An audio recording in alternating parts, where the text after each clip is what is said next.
ہندوستان کی تاریخ میں کچھ ادارے ایسے ہیں جو صرف اینٹوں اور گارے سے نہیں بنتے بلکہ ایک خواب سے بنتے ہیں۔ ایک ایسا خواب جو ایک پوری قوم کو اندھیرے سے نکال کر روشنی میں لے آئے۔ آج ہم بات کریں گے علی گڑھ مسلم یونیورسٹی کی۔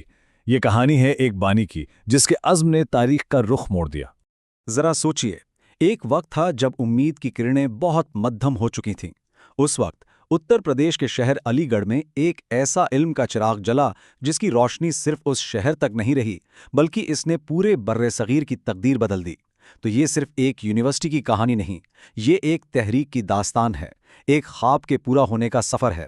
اچھا، اس کہانی کو ٹھیک سے سمجھنے کے لیے ہمیں تھوڑا وقت میں پیچھے جانا ہوگا، اس دور میں جب اس عظیم ادارے کی ضرورت بہت شدت سے محسوس کی جا رہی تھی۔ یہ بات ہے 1857 کی جنگ آزادی کے بعد کی۔ ہندوستان کے مسلمانوں پر ایک بہت ہی تاریک دور آ گیا تھا۔ تعلیمی، سیاسی، معاشی ہر لحاظ سے وہ اتنی پیچھے رہ گئے تھے کہ مستقبل بالکل دھندلا نظر آ رہا تھا۔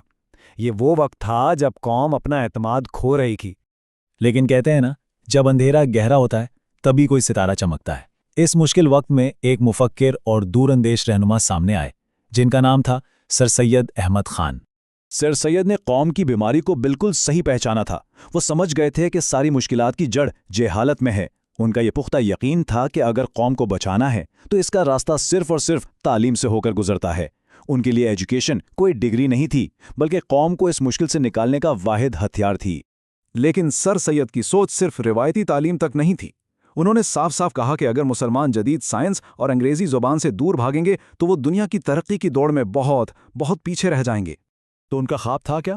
وہ چاہتے تھے کہ مغرب کے بہترین تعلیمی اداروں جیسے آکسفورڈ اور کیمبرج کی طرز پر ایک ادارہ بنایا جائے، لیکن اس کی روح مشرقی ہو، ایک ایسی جگہ جہاں جدید علوم کو اسلامی اقدار کے ساتھ جوڑا جائے، جہاں روایت اور جدت ایک دوسرے سے ٹکرائے نہیں بلکہ مل کر آگے بڑھیں۔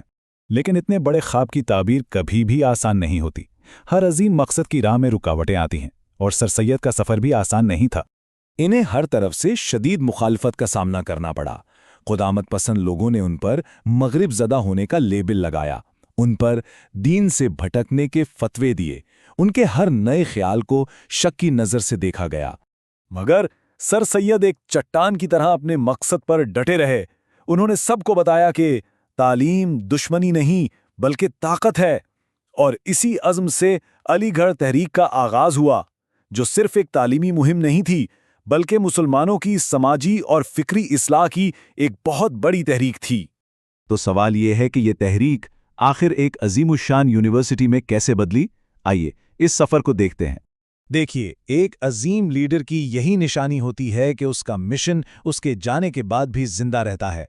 سر سید کی وفات کے بعد ان کے ساتھیوں، خاص طور پر وقار الملک اور محسن الملک نے اس چراغ کو بجھنے نہیں دیا اور ان کے کام کو آگے بڑھانے کی ذمہ داری اٹھائی۔ یہ سفر کئی دہائیوں کا تھا۔ 1875 میں محمدن اینگلو اورینٹل کالج کی شکل میں ایک بیج بویا گیا۔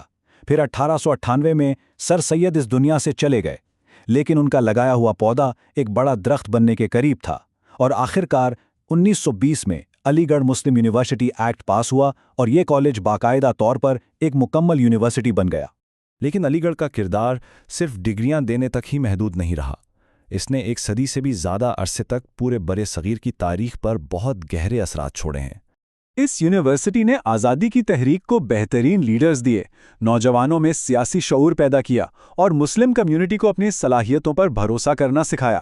سچ پوچھیں تو یہ صرف ایک تعلیمی ادارہ نہیں تھا بلکہ ایک ایسی جگہ تھی جہاں نئے خیالات اور نظریات جنم لیتے تھے۔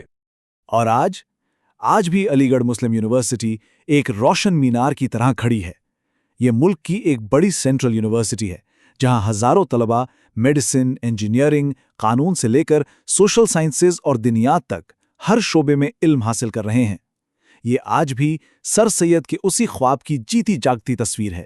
تو آخر میں ہم یہی کہہ سکتے ہیں کہ علی گڑھ صرف ایک یونیورسٹی کا نام نہیں، یہ ایک نظریے کا نام ہے۔ یہ اس بات کا ثبوت ہے کہ کسی بھی قوم کی ترقی کا راستہ ہمیشہ علم اور تعلیم کی سڑک سے ہی گزرتا ہے۔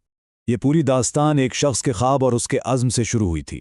یہ کہانی ہمیں یہ سوچنے پر مجبور کرتی ہے کہ آخر کیسے ایک انسان کی لگن اور اس کا جنون پوری قوم کی تقدیر اور اس کی میراث بن سکتا ہے۔